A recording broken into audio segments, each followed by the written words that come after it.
A computer in every home? Atari and Nintendo sue each other.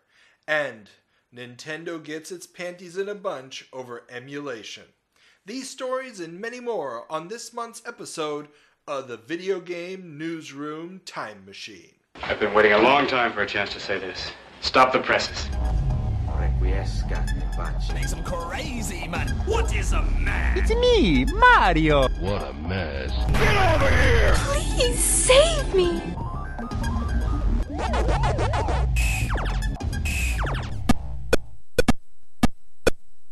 Welcome everybody to the April episode of the Video Game Newsroom Time Machine. I'm one of your hosts, Carl. And I am Peter, as always. And this month we're going to be looking back at the biggest stories in and around the video game industry in April of 1979, 1989, and 1999. We'll mostly be using magazine cover dates for the 20 and 30-year jumps, while relying on newspaper articles and historical documents for the 40-year jumps, as there weren't many dedicated gaming publications on the market yet at that time. Remember, if you have any comments, you can hit us up on Twitter at VideoGameNewsR2, or email us at videogamenewsroomtimemachine@gmail.com.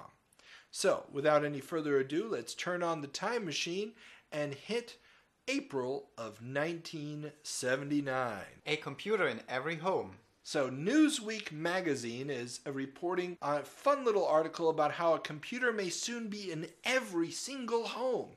They interview a gent named Steve Klock, K-L-O-C-K, great name by the way, who has integrated a voice-controlled computer into his home. And that thing worked?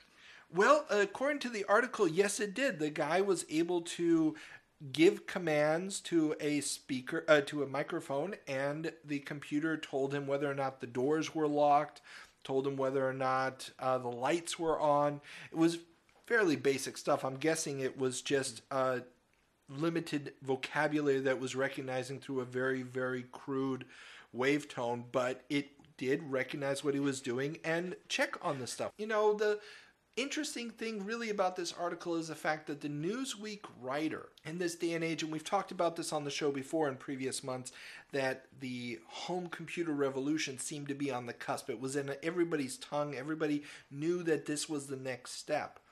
And the author of this muses quite eloquently about how the full power of the computer won't be unlocked until there are networks connecting all the machines to one another, until the computers that are in the homes, which are starting to pop up more and more, aren't really doing all that much until they're all networked.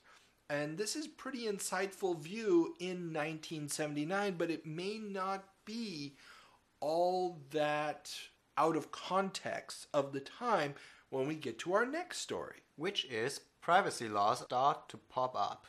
That's right. Privacy laws are starting to pop up all over the place. We get a couple of articles from the New York Times, one titled Starting to Protect Privacy and another Computer Chomping of Privacy. And this is way before Amazon and Google. Way before Amazon and Google. But already in 1979, what is happening is that the existing networks of computers, and these are basically the big mainframes, are starting to get political attention. The New York Times runs both of these articles. One's an article, the other one's an opinion piece on the topic of computer databases and their effect on personal privacy in April of 79. The fear of personal privacy being eroded by the increasing amount of information that large-scale government and private databases have on us is worrying, and some politicians have begun to draft legislation to regulate said information. Did anything come out of this? Actually, I did a bunch of research. I was trying to find any kind of legislation that made it out of committee to any kind of vote, and I honestly just could not find anything whatsoever. Wonder why that is. Well, I'm guessing it's just because at the time, nobody either saw it as, or not enough people saw it as a major problem, or the major use of databases at the time, especially through the government for tax collection, because tax collection actually takes a massive upturn thanks to computerization. Yeah, So the revenue for the government goes up because they suddenly know everything about everybody, at least by their definition. I mean, if they really knew everything that they know today about everybody, it would be a whole different world. But it is interesting to see that in 79, they're already thinking in these terms, and the scenarios painted by the New York Times articles are not that distant from what we see happening today in the world, with information databases and the people with access to the databases really knowing a tremendous amount of information about individuals based off of their behavior. Yeah, I just think it's really interesting that now, 40 years after that, politicians still try to keep up with this new invention called the internet and how data is used and sold within the internet, and it's just, yeah, politics moves slowly. Yeah, and I mean, granted, this is supposed to be a video game podcast. I'm sorry, people, we're not getting to that just yet. But it is another one of these interesting steps to see how nobody is even mentioning game consoles at this point. Nobody is mentioning any of that because it was not seen as the future of the technology. But everybody is talking about, okay, these big databases already exist. Imagine what will happen once we have home computers connected to the same databases. And so, interesting moment in history right here in April of 79. Definitely. Now, on to another pillar of the gaming industry. Let's become more gamey. That was bad, dude. That was terrible. I know. I'm sorry, everybody. That was just bad. Go for it. Anywho, pinball wizardry, and might pinball be a source of state income? We've got 2 articles on pinball, and it's about laws affecting pinball. Now, you might remember we talked a couple months ago about how Atari was trying to lead the charge in helping arcades with legislation that might be limiting them. Now, I couldn't find any direct connections, but these 2 articles are interesting. The first one talks about how pinball had been made illegal in Layton City, Utah. They had banned the game probably because of the addictive quality of the game. They thought it was going to corrupt the youth by being so addictive that they weren't going to be going to school or doing anything like that. Now, this is a bit of your typical scare tactics. You know, the youth of today is falling apart, which is always bothered every generation. And now that I'm old enough to look at the kids, I can see this is the first time it's true. But was it actually the real reason for the government to be against pinball, the youth?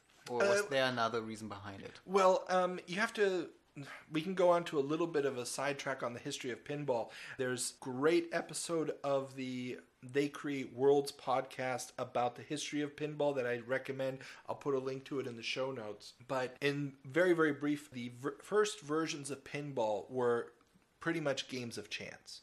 There's a game called Bagatelle, a type of game called Bagatelle, which is where a lot of these early companies come from.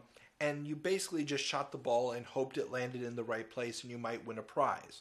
So there was a gambling element in it, and it was a pure chance game. A version of this, not in a horizontal but in a vertical sense, still exists in Japan and is very popular. It's called pachinko, where you basically shoot tons and tons of tiny little balls into this vertical cabinet, and then they start dropping in different areas, and depending on how many balls drop in the right lanes, you can actually win prizes. It is a game of chance. It's gambling. Okay. Now, when pinball as a gambling thing, and gambling has always been heavily regulated in the United States. No matter which state you're in, gambling is mostly illegal. Now, we're recording this in Germany, where gambling saloons, gambling parlors, if you will, places where you can play one-armed bandits and similar electronic type of gambling games, are very common. They're all over the cities. They're easy to find. And if you're 18, you can go into one. Those don't really exist in most parts of the United States. It's very, very restricted market. It's very, very restricted where you can have them. And so anything that even smacks of gambling usually gets a ban put on it. And pinball was one of them.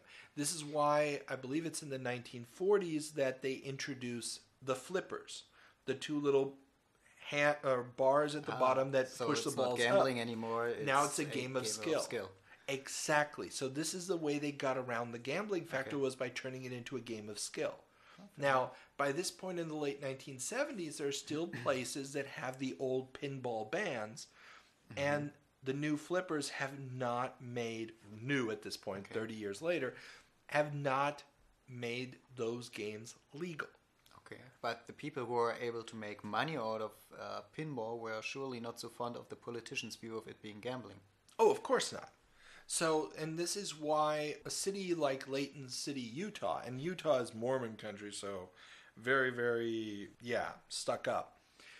Sorry, any Mormons listening to this. They had this ban placed against pinball, the argument being that it was addictive, that kids would get addicted to the game and not be able to control themselves, blah, blah, blah, like a gambling addiction. Is smoking legal in Utah? I believe smoking is legal, but yeah, it's not addictive. Okay. But I know at that time and I think they might still have some of these restrictions. For example, you couldn't see the bartender mix a drink in a restaurant or bar in Utah. But you can drink it. You can drink it, but you're not allowed to see them mix it. Okay. Very, very weird restrictions. So what's happening here is that one local merchant fought the law, and according to the Associated Press, he relied on manufacturer claims that pinball games are effective outlets for aggression. Now, when they say that manufacturer claims, I'm going to go out on a limb and probably say it's either companies like Bally, Midway, or even Atari that provided the materials to support this argument. And he said, quote, "Which would you rather have, a kid stealing your hubcaps or playing pinball?" Obviously, those are the two choices that kids have, stealing hubcaps or playing pinball. But it's interesting to see that this ban in Utah was lifted on the game of pinball. And it's really interesting to see that this is actually the today's shooter dispute just turned around, Well, even the shooter dispute is kind of over with. I mean, this would be loot boxes today. And we're recording this in... now early May of 2019, this is the loot box argument, that you're going to get addicted to it, you're going to spend all your money, it's going to be like a crack habit where you need to get that next loot box or something. Oh, no, sure. This is exactly the same argument, but the shoot argument was shooter make people kill people. Oh, yeah. Well, come on, but that was 90s, man. That's so yesterday. We just accept mass shootings nowadays. Okay. We didn't want to get political there for a moment, but we did. Oh, well, screw it. And the other story, that pinball is a source of state income, actually is an interesting connection here. Because in Nassau County, New York, they found out that pinball may not be the big business they thought. So they always thought, pinball is with the mob, and they had restrictions on it for a long time. Now they've made it legal, and they made it legal hoping that it would bring in a lot of tax revenue as a big business. So the county taxed pinball machines and other coin-operated amusements, such as jukeboxes. Curiously enough, this is April of '79. They don't mention video games anywhere in this article. This is how relatively small, or at least for a writer for the New York Times, insignificant that market still is. The tax was a $25 levy on each, quote, electronic amusement device, end quote. Per year? Well, a levy would normally be per year. That's not much. This is $1979. Well, it's still a couple $100 bucks. It's a quarter to run it, so... Well, yes, it would be a quarter to run it. It's not a lot. But still, it was money. Now, the tax generated less than $1 million, mostly due to the high cost of enforcing the tax, as no one knew how many machines were in circulation, And the machines were very sparsely distributed amongst pizza parlors, hotels, and the like. So the guys from the state walked around different places looking, oh, did you already pay your tax? You obviously got one of them. Pretty much, yeah. That was their master plan awesome. here. Someone really thought about how to enforce this Oh, law. yes. Wonderful. Now, the original tax proposal was hoping to bring in $2 million on an estimated 30 to 40,000 machines, but an industry spokesperson says that the numbers are probably closer to 3,500 machines based on the number of possible locations and local ordinances limiting each establishment to just 2 or 3 machines each. So basically, they had a law in the book saying you're not allowed to have more than 2 or 3 machines. And they didn't just go through the phone book to figure out, okay, how many pizza places, bars, hotels, and stuff do we even have, and do the math. Instead, they just came up with this magic number of 30 to 40,000 machines that was nowhere near being possible. And so they're very, very disappointed. They made it legal, they put a tax on it, and they didn't make any money off of it. Did they actually drop the tax? Well, I did find a couple of follow-up articles on this where they tried to go from putting a levy on each machine that was being paid for by the operator. Now remember, these machines aren't owned by the restaurant or the bar. They're owned by an operator who puts them there and then splits the take with the owner of the establishment. And they were trying to get the money from the operators. There was an attempt later on to change the rules so that they would get the money from the operator, not from the operator of the machine, but from the owner of the establishment. So the restaurant would have to pay the levy for having the machine there. I couldn't get any information about the end result of what came out of those laws. I tried finding it, but I couldn't find anything beyond some mentions of attempts to change the law. So it may have turned into nothing. Who knows? It could be that later in 79, Space Invaders finally really hits big and video games take over the scene. So it could be that this whole idea just mutated into something else entirely from a revenue standpoint, that it didn't really matter anymore. Nope. That is very, very possible because we're on the cusp of video games becoming big. Mm-hmm. It should be noted here that I literally found not a single mention of the word video games in the entire April 79 archive of the New York Times. Huh. That's how under the radar the industry is at this point. Atari shows up not a single time in the entire month in the New York Times. It really is just under the radar at this point. We're not showing up as an industry outside the Christmas season. As we get away from Christmas, we're going to see that this becomes a problem, and then we're going to pick up again towards the summer. Okay? And then finally, and this is completely non-gaming related, but I thought it was a cool thing that needed to be mentioned. Carl Sagan to host Sagan. Sagan. You don't know who Carl Sagan is? Of course I don't, dude. Oh my goodness. One of the greatest scientists and science educators and science fiction writers of all time. Okay, Carl Sagan to host show about space and science. And I'm dropped off the podcast. We keep him here because, well, we're trying to appeal to the youth audience. And failing miserable at that. Okay. Now, like I said, it's not gaming related, but I thought it was cool. An announcement of the upcoming Carl Sagan presented science series Cosmos was announced. With a massive effects budget, it promises to be amazing. And anybody who grew up watching Carl Sagan on all the talk shows, watching Cosmos, or even watching the remake of Cosmos a couple of years ago, knows that it was amazing. And living in the U.S. Yeah. No, it was shown over here. Yeah, you could even watch the remake of it on Netflix. You really should watch the remake of it. It's really, really good. Okay.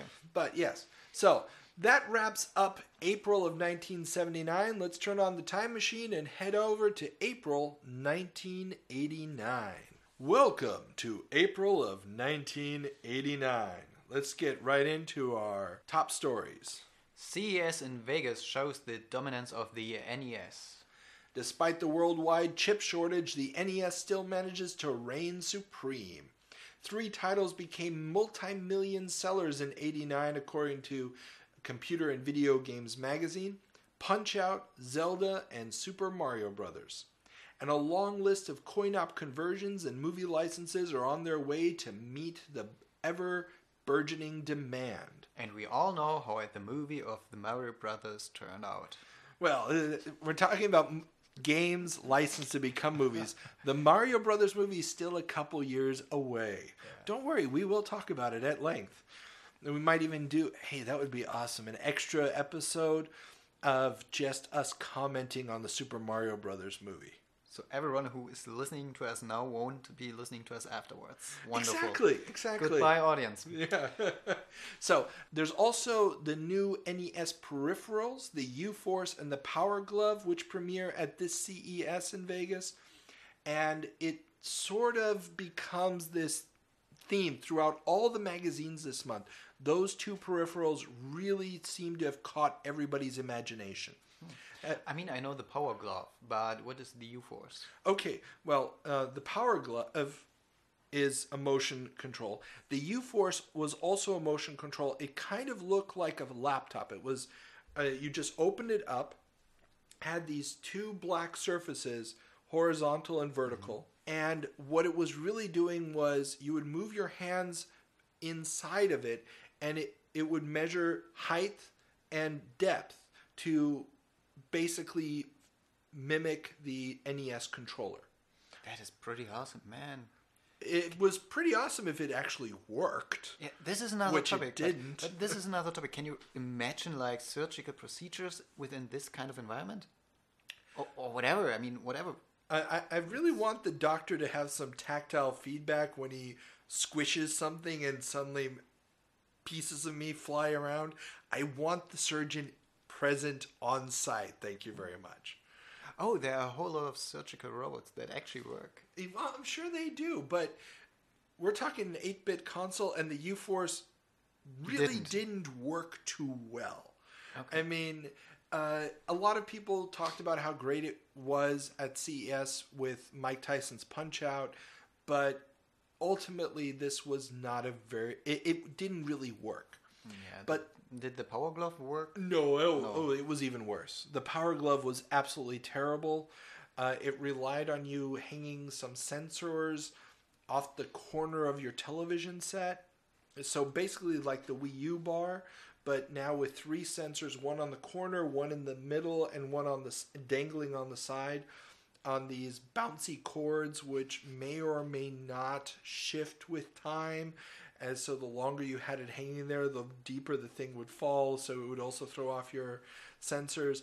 And it was just a mess from beginning to end. It was a fun little idea. It worked for a handful of games. And it's actually a good idea. It is a good idea. Just like Kinect, which also didn't work. Well, Kinect didn't work, but... Well, Kinect didn't work just because you didn't want the damn thing watching you 24/7. Yeah, this is another topic, but now we install things that listen to us 24/7. So. Exactly. But the fun thing here is that the Power Glove, later this year, we'll talk about a premiere of a movie called The Wizard, where the Power Glove gets its great infamy from. But, these things... It seemed like the future, that we were going to be moving away from the controller, that we were going to get closer to this virtual reality, even though that's really not a catchphrase yet. And also that thing from Nintendo flopped. Which thing? The virtual reality headset.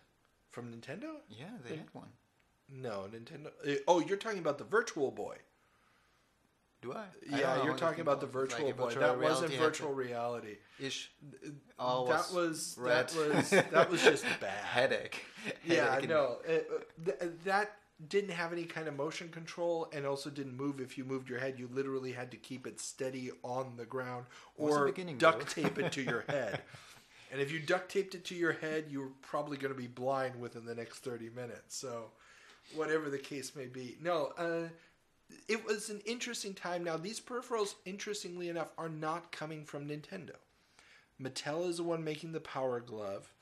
And it was Mattel's return to the market after their fiasco with the Intellivision earlier in the 80s. So it was Mattel starting to get back into the video games, even though it really doesn't amount to much. And finally, we have the Nintendo Serial System, which was also shown off at CES. And this was one of the greatest marketing crap fests ever. It was two sugary cereals in a box that was divided internally. So you opened it up on each side, and one of them was Super Mario Brothers themed, and the other one was Zelda themed. And Did it sell? Oh, I'm sure it did. I don't have any numbers on that, but I do remember seeing it in the stores, and I remember friends buying it. It was basically just your standard crap, the sugary cereal, but... Can you imagine how a board meeting about this might have looked like? So what can we do? Cereals, and we don't want to necessarily limit ourselves to one character. So yes. Awesome. So basically CES belongs to Nintendo. And, well, that kind of leads us to our next big story. Yeah. Because Atari and Nintendo start suing each other over lockout chips and unfair practices. That's right. Now, here we're really going to have to start talking about the differences between Atari Games and Atari Corp. So, remember in the 1980s, after the crash, Atari gets broken up into two separate companies. There's Atari Games, which is the arcade division that still belongs to Warner. I believe at this point Namco owns a huge chunk of it. And then there's Atari that does the home systems. That's the 2600, the 7800, the 5200, later on the Jaguar, but also the home computers, the Atari 8-bit and the Atari ST. That belongs to Jack Tramiel. So here we're dealing with both of the Ataris are in legal wranglings with Nintendo at this point. And let's start off first with the Atari Corporation. That is the company owned by Jack Tramiel, the ones who do the home systems. They've sued Nintendo for antitrust. I just said, Nintendo owns CES. They've got the stranglehold on the market. Jack Tramiel is still trying to sell both the 2600 for about $40 a pop at this point, and the 7800, which was the follow-up that was supposed to come out already back, I believe, in 82, 83, but then doesn't get released until 86, 87. And some people might argue it could have gone toe-to-toe with the NES, but yeah, not really. And they are also already out on the market at this point, I believe, with the XE, which is a console version of the Atari 8-bit computer line from the late 70s, which we've also talked about in previous episodes as being on the horizon.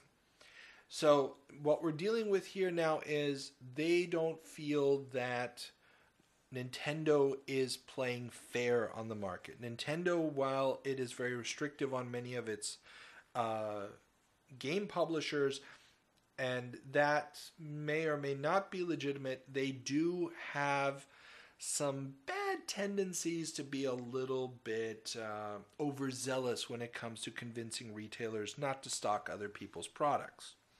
Now, this is where the antitrust action comes in, where Atari is claiming Nintendo is abusing their market leader position to gain even more power over the market, to force people retailers to not stock competitive products, and they think that that's the reason why their share of the market keeps dwindling.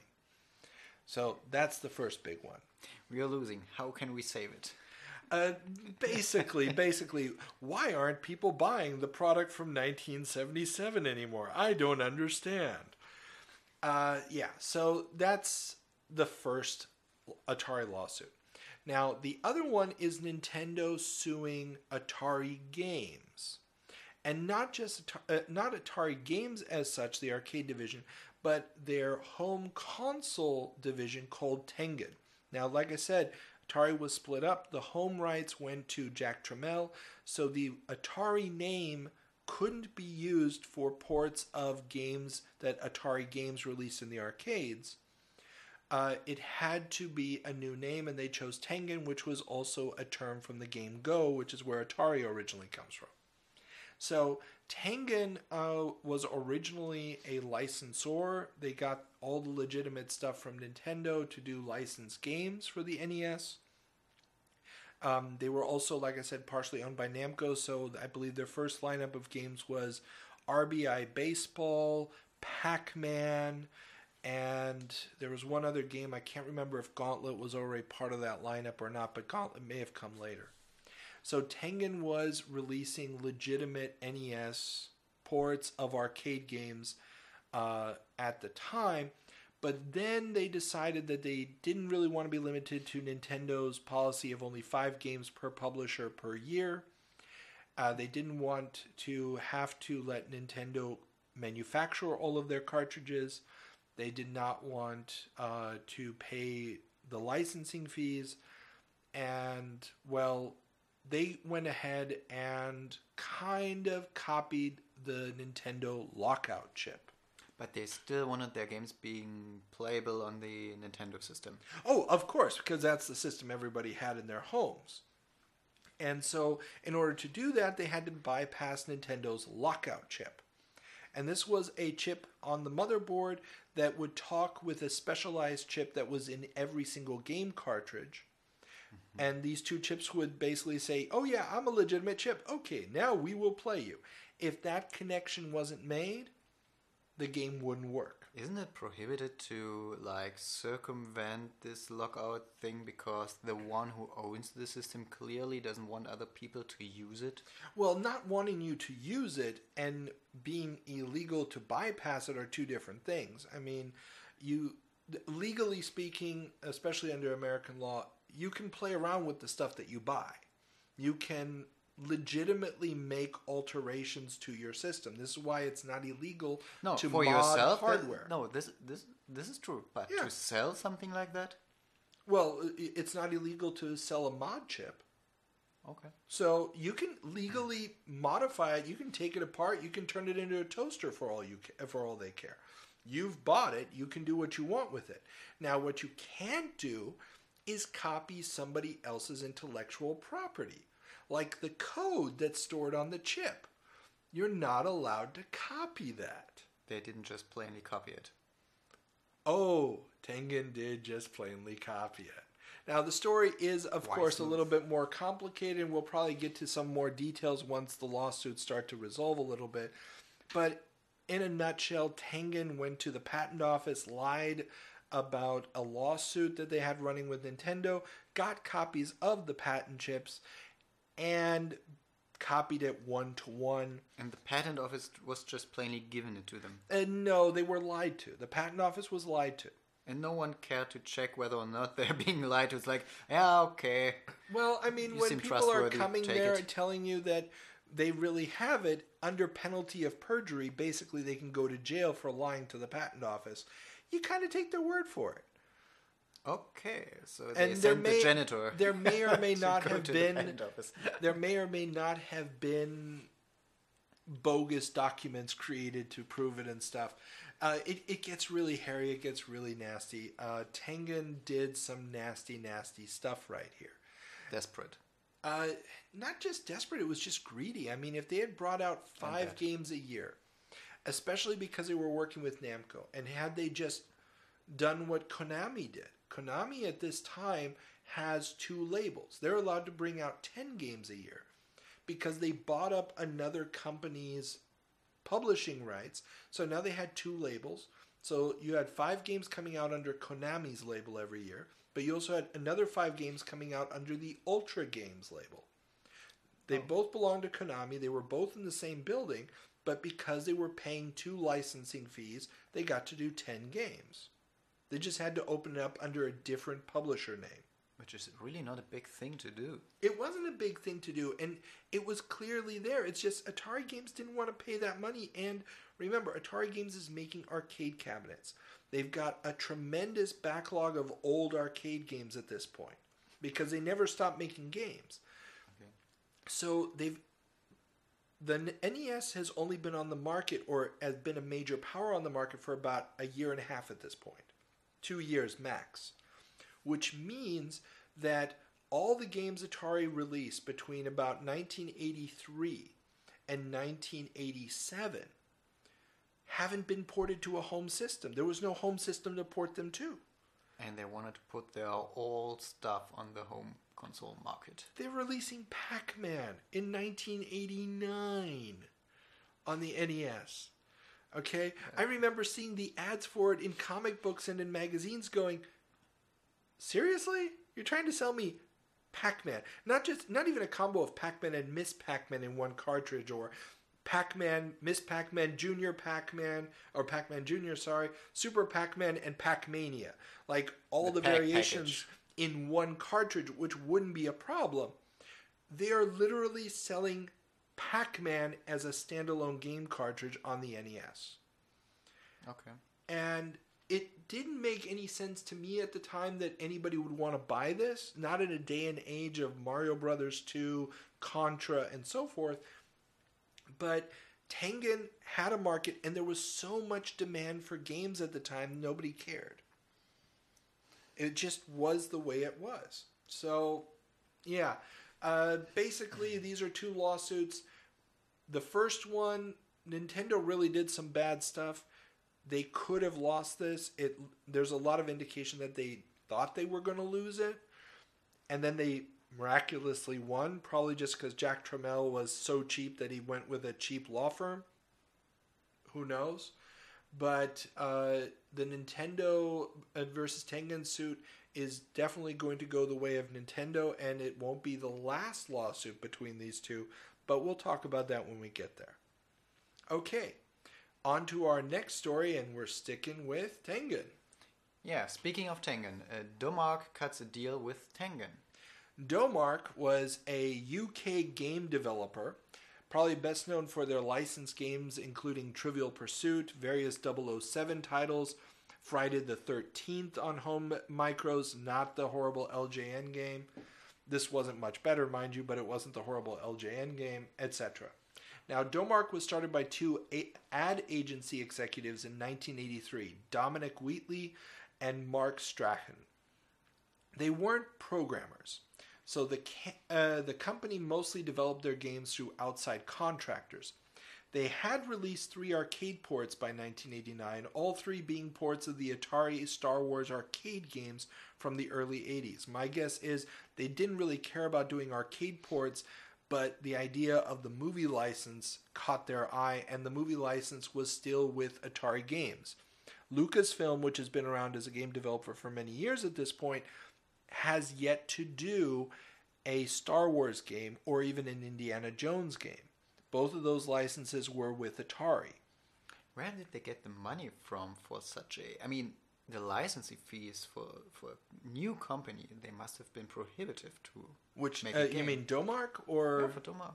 Yeah. Well, I mean, they were new by then, so... Well, no, they were founded in 83, so they're already 6 years into the company at this point, and they already have the 007 license. Same thing here. But remember, these are arcade titles that came out years earlier in the arcades, and they're just buying the license for home computers. So it's not that big of a market. It isn't that big of a deal. Plus, Atari Games at this point doesn't really have any other place to go with their titles. They don't have the programmers in-house to release them on systems like the Spectrum and the Amstrad CPC and the MSX. These are all European computer systems that really an American developer like Atari Games doesn't know anything about, doesn't really care about. So, and they had released these 3 Star Wars arcade conversions. And this has now apparently led to a larger licensing deal with Atari Games, allowing them to use Atari Games' Tengen label for home computer ports of their arcade titles. So we're going to get games like Tubin, Cybots, Vindicators, Clax, and the infamously appalling home ports of Hard Drivin'. And I'm thinking mainly here of the C64 port here. Have you ever heard of Hard Drivin'? Nope. Hard Drivin', revolutionary game, one of the first ones to use truly smooth, filled 3D polygons. It was a car driving game.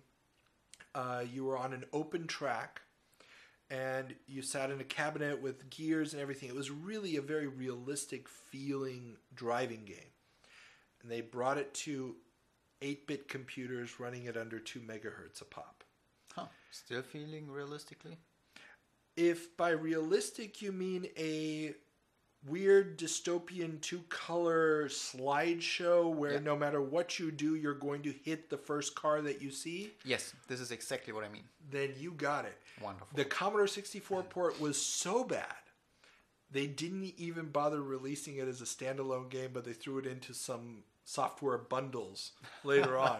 It's that bad. I remember playing this as a kid, and it was just, oh my lord. There's no way to truly describe the horror of me just trying to even keep a vestige of control over the vehicle while you're playing this. It is that bad. So, but the interesting thing here is that this Tengen label from Atari Games is now also showing up on home computer software in Europe. So they're really kind of spreading their wings a little bit, getting a little bit more into this home market. Atari Games really sees the home market as an avenue for creating and generating more revenue. So, curiously, because Tengen had close ties to Namco at the time, some of Namco's games, like Dragon Spirit, also got released by Domark under the Tengen label for European home micros. So just like we said with Pac-Man earlier, which was a Namco game, Dragon Spirit, which was a top-down shooter game with some dragons, also got released through Tengen. Weird little curio, not a big deal, but an interesting move by Tengen. And since we're still with Atari, let's look on what Tramel's company is doing in other areas, or what it's not doing. Yeah, Atari ST support in the industry eroded through piracy. A letter from the CEO of Spectrum Holobyte.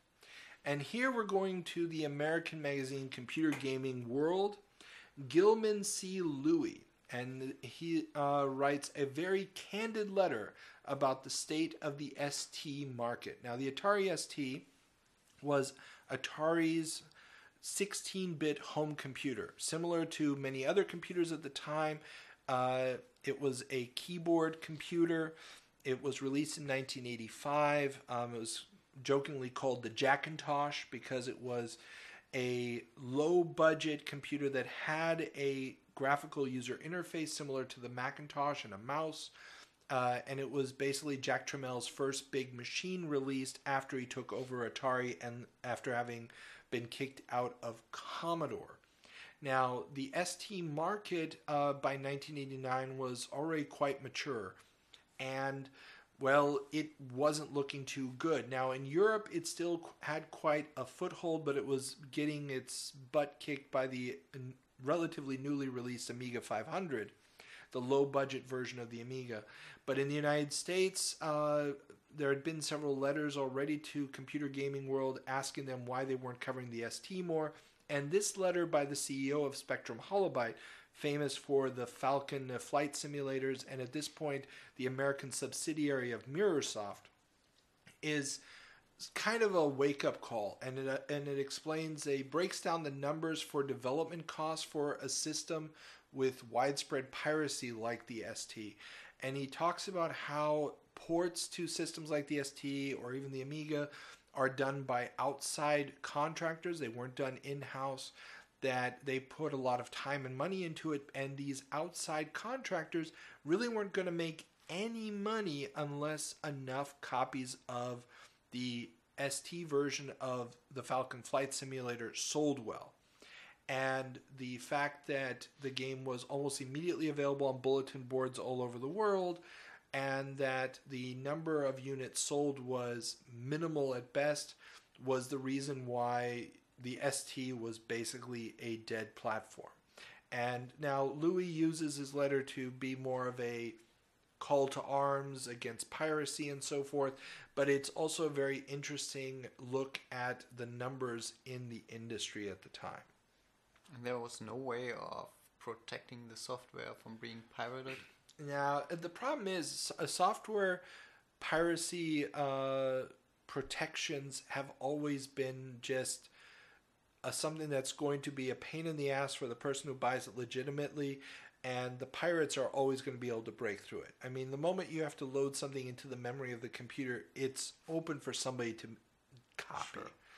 And this is basically what was happening. The ST was such a cheap computer, and it attracted so many people, especially in Europe, who wanted a slightly better machine than the 8-bit micros, but weren't going to be able to shell out thousands for a PC. And even if they did, they were stuck with EGA graphics. And the Atari ST did offer, I believe it was 512 colors and stuff. It was a slightly better system. And even though I believe the standard color depth on screen was only 16 colors. But it was competent enough system that people could buy it and do a lot with it. And, well, you know what? People did buy it and did a lot with it. They did do a lot with it. It's just that they didn't either have a lot of money for more software, or they just didn't see it as a necessity to buy more software. And this is one of those moments where, as software got more complex, as we got away from 1, 2, or 4-man teams, suddenly the piracy went from being an annoyance to something that just didn't make development worthwhile anymore. And this is basically the end of the ST in the United States. The Amiga is going to follow shortly thereafter as being an irrelevant system in that territory. And the PC is the only way to go. But we'll talk more about that next month. So, in other news, Dynamic signs on to Mediagenic's affiliated label program. So Dynamics, one of the greatest developers in the history of computer games, had been developing for a variety of publishers, but now they seem to have found a permanent home with Activision. Electronic Arts set the mold for affiliated label programs. That's where a publisher allows other companies to use their infrastructure for a fee to get games into stores. And Activision/Mediagenic was now giving them a run for their money, with developers such as Dynamics, Lucasfilm, and Interplay all jumping on board. Now, Lucasfilm, we had just mentioned, up until now hadn't released any games for Star Wars, but they were about to release their first Indiana Jones game, Indiana Jones and the Last Crusade, which was going to be a big deal for this Activision affiliated label program.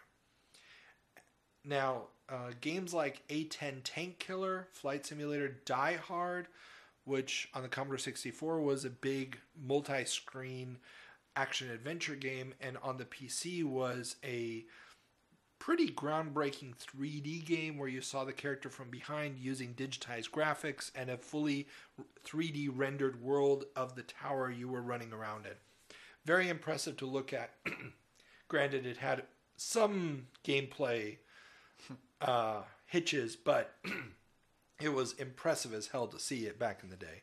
And the US DOS version of Ghostbusters 2, very different game from what was released on 8-bit systems and 16-bit European systems.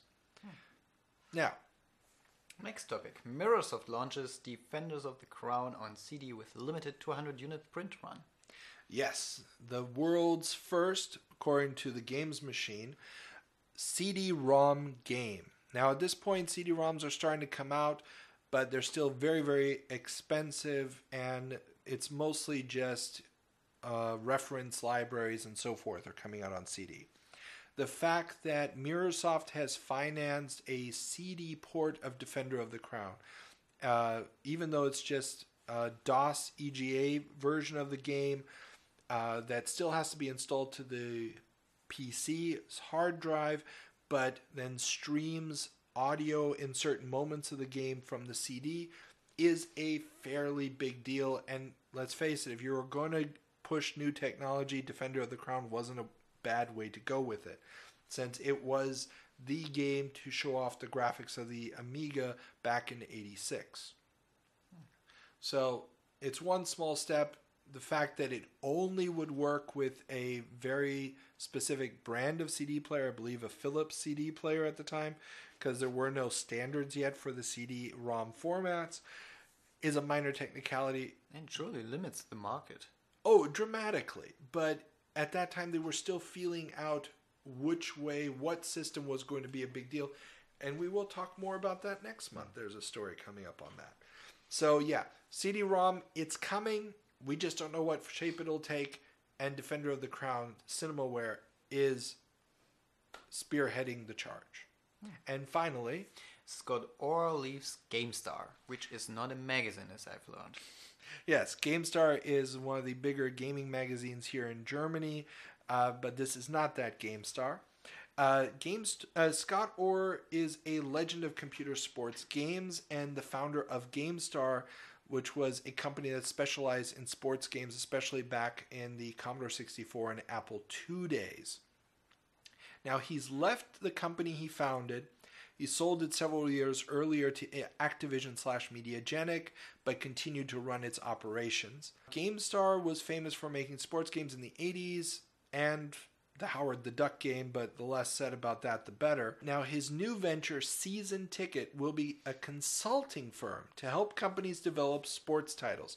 Now, this was an extremely innovative concept at the time. He's not going to be a developer. He is basically going to hire himself out as a consultant to come in and help organize development on games. This is especially interesting at this time because game development is getting bigger. Now, I'm sure that his time inside of Activision educated him a little bit about the way video game development was changing. So he's taking the step to be an outside consultant, brought in, organize stuff, leave again. Now, he would design ABC Monday Night Football for Data East in 1989. This was a computer football game that used a lot of speech and cutscenes and stuff to give you the feel that you were watching it on television. And a game I actually have fond memories of playing on the C64. Probably the only football game I ever really got into.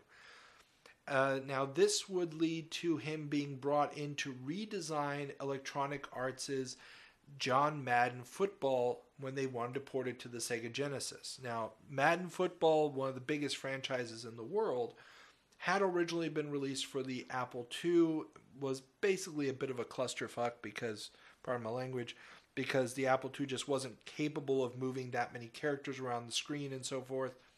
But when he came in and redesigned it for the Sega Genesis, he made sure that it had this weird pseudo 3D perspective, something that he had already tried to do on the Commodore 64 with a first-person football game years earlier, where you basically saw it from inside the helmet and the guys are jumping at you.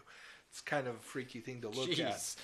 Yeah, it wasn't a great game, but it was an interesting concept. Yeah, okay. Well, this is the thing. He was always trying to push the edge, push the limits. And John Madden Football on the Sega Genesis becomes the quintessential sports game. It is what makes the Genesis the sports games console. It's what really makes the Genesis the number one console for that generation in the United States. It just kills it. This massive hit leads to him giving up the consultation, and he ends up working full-time for EA for the next 10 years and becoming the producer on most of EA Sports titles, including their racing games, their baseball games, and their hockey games. The only thing that I couldn't find him having any direct control over was the FIFA title. That is one of EA's Canadian studios. They're the ones really doing that on the behest of EA Europe originally. But he is the guy who basically helps make EA Sports a reality, and he does a phenomenal job. He is a legend, and today he works for a company making databases or something. It's kind of sad to see he's out of the gaming business. Maybe he wanted a change of scenery. That's possible. Okay. And he made enough money. We hope. Yeah. So that finishes our run through 1989. We're going to turn on the time machine and jump forward to April of 1999. Welcome to April of 1999. Microsoft pushes Windows CE for Dreamcast development. That's right. Microsoft is evangelizing the idea of using Windows CE, the console's secondary operating system, to developers. While not as thin as Sega's, it has a strong networking tech and can easily be ported to Windows 98 and, well, they're not saying it, but probably the Xbox. So even though Dreamcast isn't out in the States yet, its recent launch in Japan is making it still the toast of the town. Everybody's talking about it this month. We'll see next month, maybe not so much.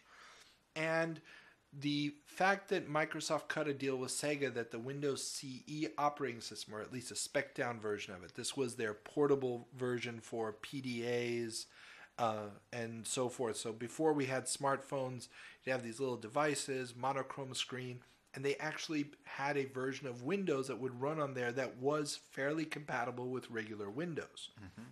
So the Windows CE was the operating system of the Dreamcast. It was one of the two operating systems. Now, not a lot of games used Windows CE because the other operating system was a little bit faster. It was closer to the metal. But Windows CE had the great advantage that it had all the networking APIs that were built into Windows built in.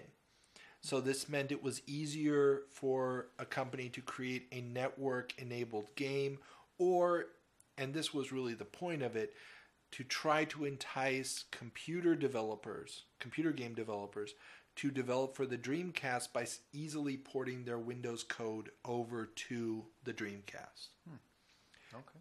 Didn't really work too well. Only a handful of titles really took advantage of it, the most notable ones being Sega Rally 2, which Sega really just programmed in CE to show off that it could be done.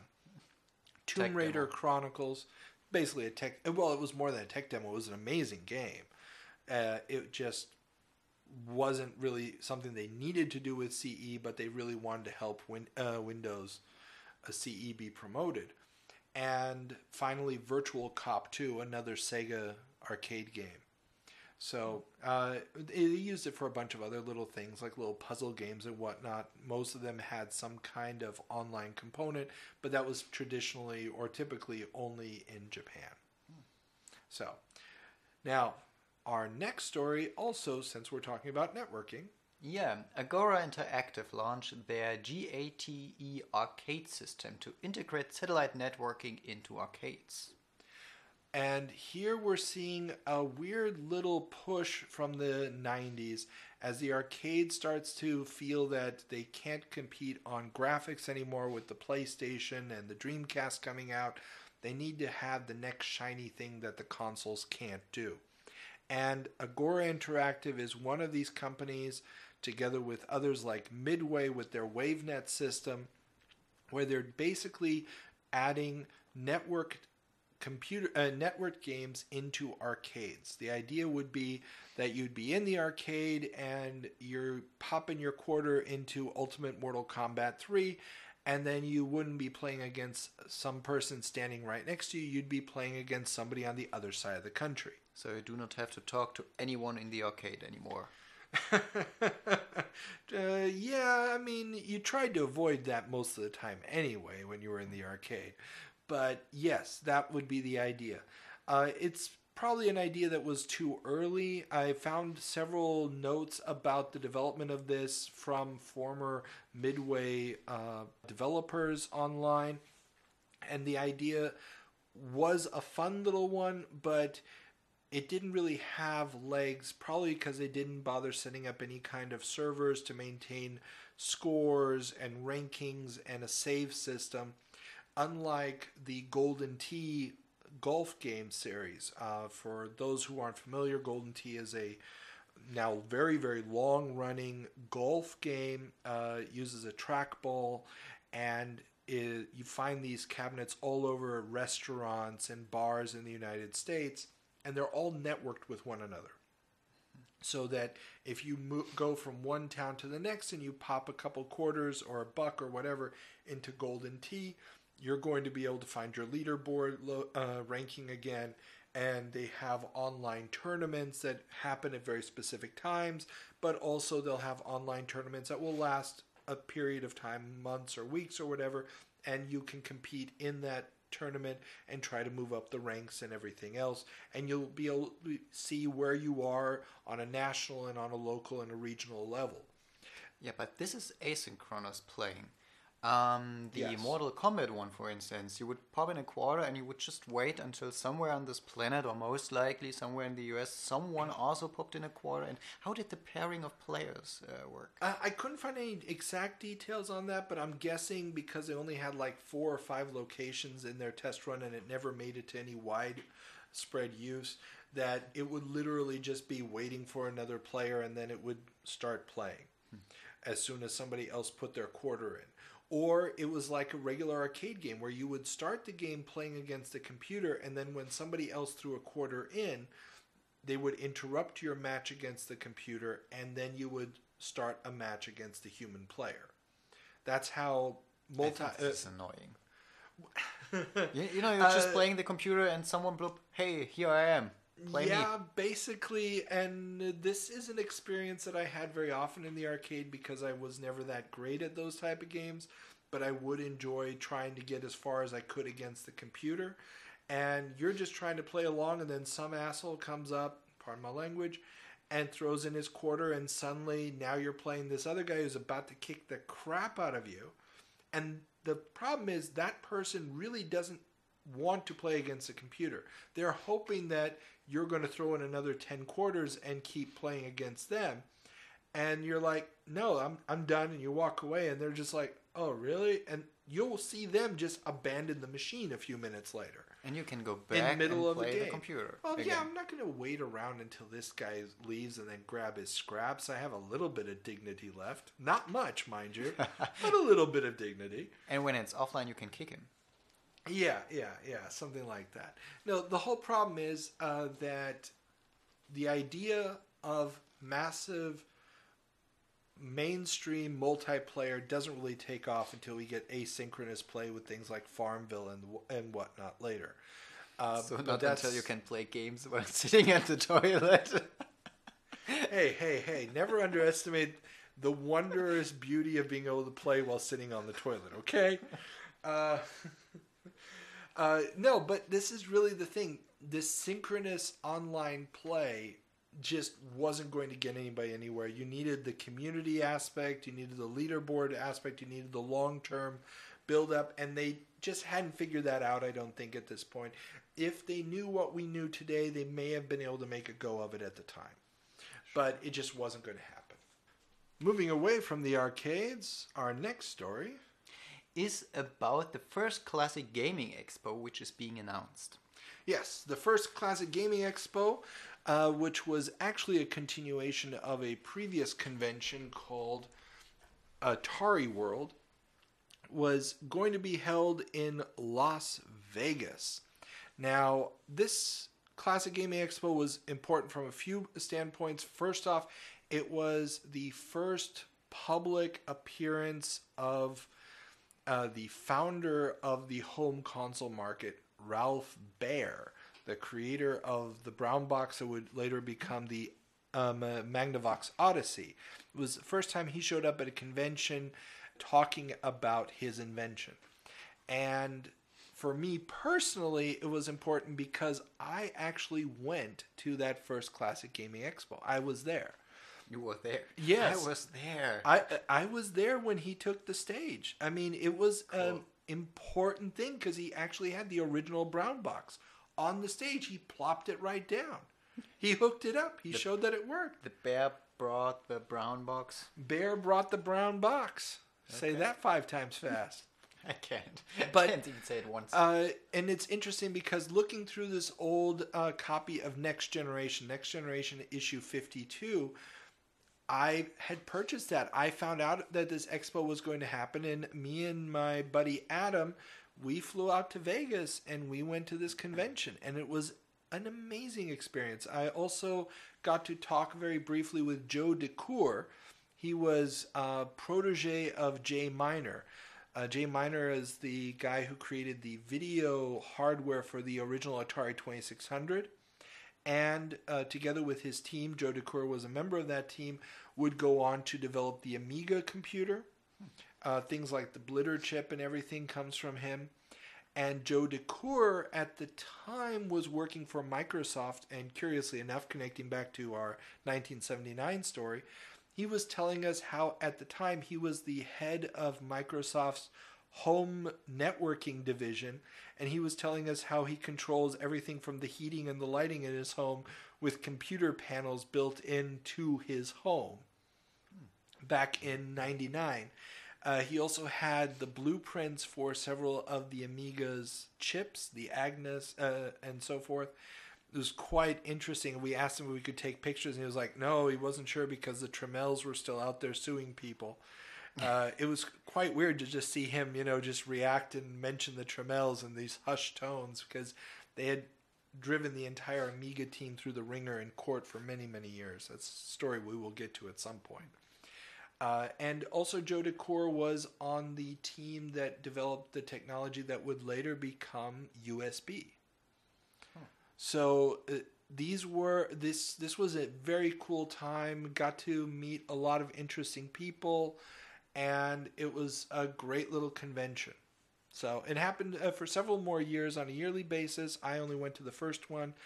And ultimately led to the creation of the National Video Game Museum in the United States. Fun times. Not bad. Yeah. And our next story. It was the Neo Geo Pocket, which has been released, been sold about 37,000 times, and now is dead. Long live Neo Geo Pocket Color. Yeah, the Neo Geo Pocket, from the same people who brought you Neo Geo. SNK. Neo Geo was a hardware platform, super advanced for its time, could move a ton of sprites around the screen. So you had these fighting games with giant sprites, Samurai Showdown, Art of Fighting, King of Fighters, Metal Slug, absolutely amazing series, that one, and the Bubble Bobble puzzle game, Puzzle Bobble. But now they were trying to compete with the Game Boy. And their first attempt at it was the Neo Geo Pocket. It was basically a slightly higher resolution version of the Game Boy. Faster processor, could do some fighting games and stuff. But it wasn't a Game Boy. It wasn't a Game Boy. It didn't have the same properties as the Game Boy. And SNK's strength lie in the development of quick-to-play arcade games. And so they didn't really have a jump and run game. They didn't have anything like that. Now, the Neo Geo Pocket Color would maintain the same resolution, would add some color capabilities. They were never going to be as strong as, for example, the Game Boy Color's color capabilities. Most of the games ended up being things like a white background with 2 or 3 colors per sprite. They did have some quite good games. Metal Slug on the Neo Geo Pocket Color was quite good. Art of Fighting and Samurai Showdown were quite good. And there were a series of card battling games that till this day still have quite a cult status. A lot of people swear by them as being the perfect card battling games. But that also will not go down in history as a great success story, sadly. Speaking of stories that are not success stories, Havas closes Sierra's Oakhurst office.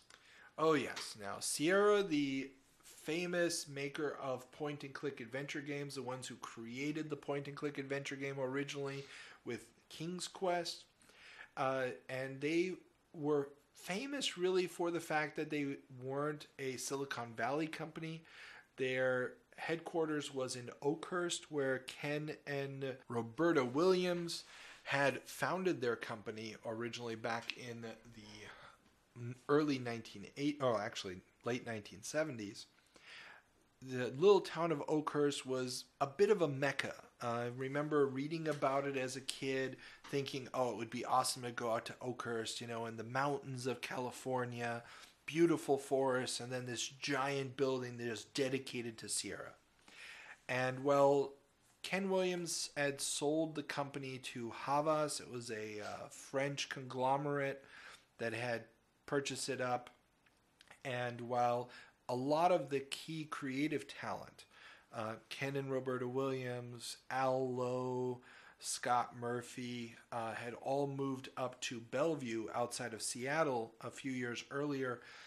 The closing of the original Oakhurst offices, with a lot of its graphical talent, some of its marketing people and so forth, seemed like the end of an era. It really meant that the company no longer had its heart. It was now just another tech company. And so this closure, 120 of the 500 people there were laid off, and it ended up going down in history as Chainsaw Monday. So Sendent, the parent company of Sierra, they were just trying to cut costs and consolidate, and well, it wasn't going to go well for them at the end of the day. That somehow reminds me of our last episode. You know, all companies go broke. That's every company ends up dying. Companies are just like living entities, and every entity ends up in bankruptcy. It may take a few decades, it may even take a century, but everybody goes broke. And this is where we end our podcast. Not yet. We've got one more story. Got one more story. Yeah, which is emulation that hits the N64. That's right. Speaking about all companies go broke. Something like that. So last month we talked about how, or 2 months ago we talked about how the Connectix was emulating the PlayStation, and the first PC-based PlayStation emulators had hit, and now Ultra HLE hits the web. Ultra HLE, standing for High Level Emulator, was a emulator created for N64 games.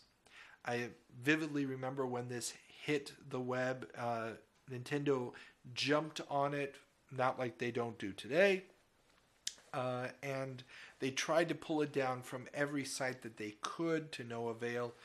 The emulator was remarkable for the simple fact that when it came out, it could only emulate 2 games. But those 2 games were Mario 64 and Legend of Zelda Ocarina of Time. And it couldn't just emulate them roughly like most emulators do when they first released. These were picture-perfect emulations. And if you had a Voodoo graphics card, a 3DFX graphics card, you could boost the resolution as high as your graphic card would take it. So you could now play this game not at the rough 240 by whatever resolution the N64 was outputting that looked like garbled pixels. Sorry if you were a big N64 fan. It had some fun games, but man, those graphics just look like muddled patches of color. And we've lost that audience as well. I'm just saying, once you played it on Ultra HLE, and I'm not proud of saying I did, but I did, suddenly you realized, well, there aren't a lot of polygons here, but damn, it can actually look pretty. And it made those games sing, and it showed you just where the PC or the future of resolutions could be if we could just get away from television sets.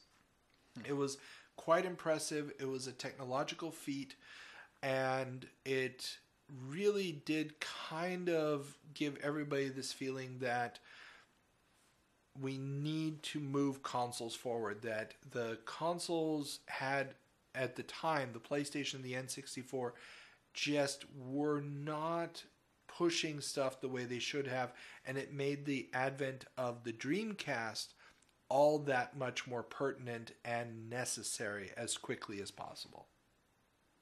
And that turned out pretty fine. It did, because those new consoles would take a very long time before they could be emulated, just because they did so much more than the PC could.